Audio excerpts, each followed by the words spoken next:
This is a message from Anonymous. Internet est incontrôlable. Anonymous est incontrôlable. Ils ont envahi le web.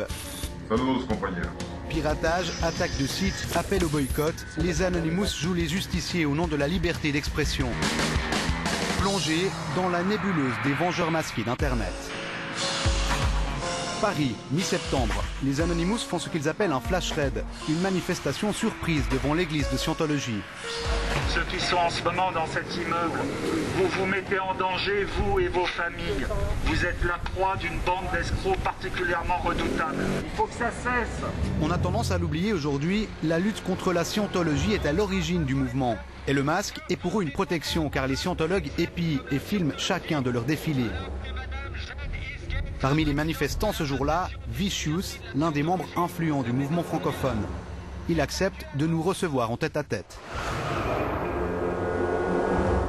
Anonymous, c'est un collectif de citoyens. Anonymous est particulièrement engagé contre les dictatures, les lois liberticides et justement les abus sectaires tels que la scientologie notamment. On ne vole de l'argent à personne, on ne vole des biens à personne. L'intégralité de ce que nous le faisons avec nos propres moyens, des petits moyens qui, mis en commun, font de grandes choses. Dernière opération en date, le soutien à la révolution en Syrie. Et la fierté du mouvement, c'est d'avoir réussi à pirater le site du ministère de la Défense et d'y glisser leur logo. On établit des lignes pour pouvoir faire de la communication avec les personnes résidant dans le pays, pour pouvoir extraire des informations, que ce soit des vidéos, des photos ou même des documents confidentiels, mais aussi essayer de désorganiser les services informatiques du pays. Alors pour comprendre comment procèdent concrètement les Anonymous, nous avons rencontré deux autres membres en Suisse romande. Actifs dans la sécurité informatique, ils participent aux attaques grâce à ce logiciel, Loïc.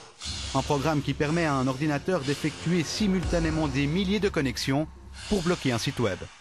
C'est vraiment pas compliqué à comprendre. Vous choisissez le nombre d'ordinateurs qui vont être simulés pour l'attaque du site et c'est parti.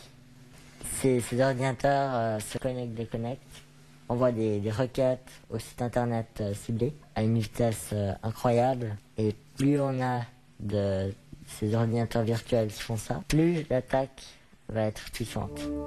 C'est ce qu'on appelle une attaque de déni de service. Via Loïc, un seul ordinateur peut envoyer plus de 1000 requêtes simultanées. Il suffit donc que plusieurs centaines d'Anonymous procèdent en même temps et vous obtenez de quoi bloquer presque n'importe quel site. C'est l'arme favorite des Anonymous, leur marque de fabrique. Et selon ce professionnel de la sécurité sur Internet, cela ne nécessite pas d'être un hacker de génie.